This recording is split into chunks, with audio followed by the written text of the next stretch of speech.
Greetings, Hithria fans, Teemo players, Poro holders, and everyone else that's been enjoying the start of the Legends of Runeterra Open Beta. Now that a few weeks have flown by and ranks have been climbed, masters achieved, and many decks have been built, we wanted to take some time to look at what's been going on. My name is Pastrytime, and this is the Beta Season Report.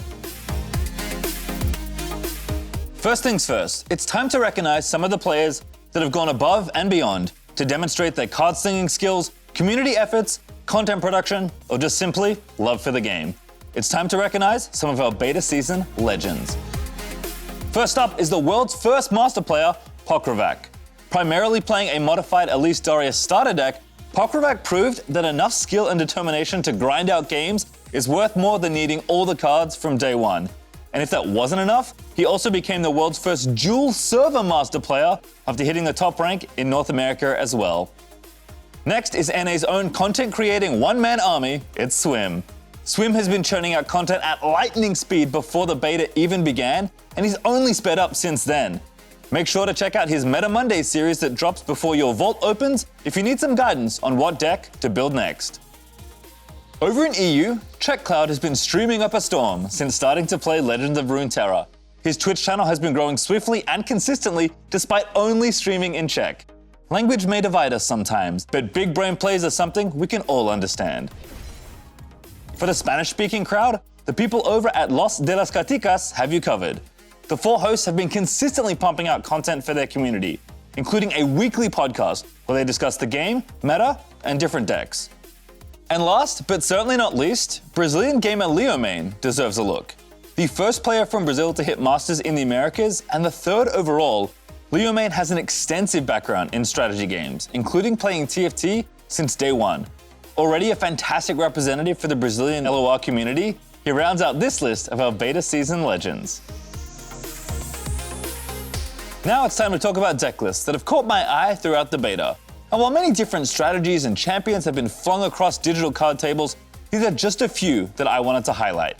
Whether they're atop the metagame mountain, creative yet powerful, or just fun.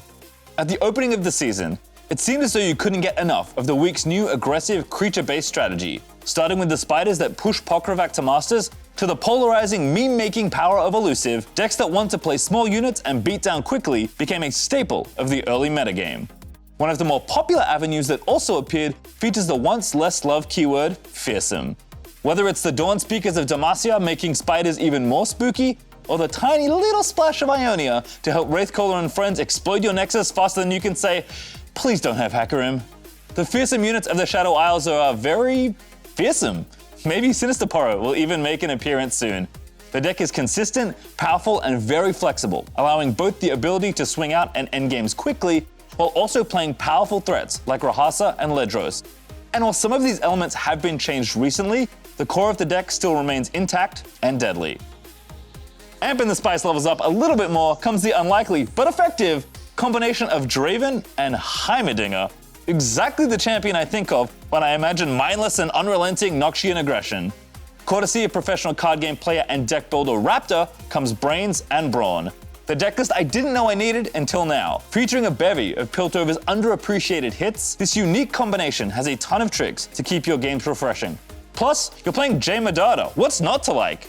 With the ability to make bulky elusive units with Sump Snipe Scavenger, drop cheap Plaza Guardians, or deploy a fleet of machines with Heimer, this deck doesn't play like many others, but it's very rewarding to learn the nuances.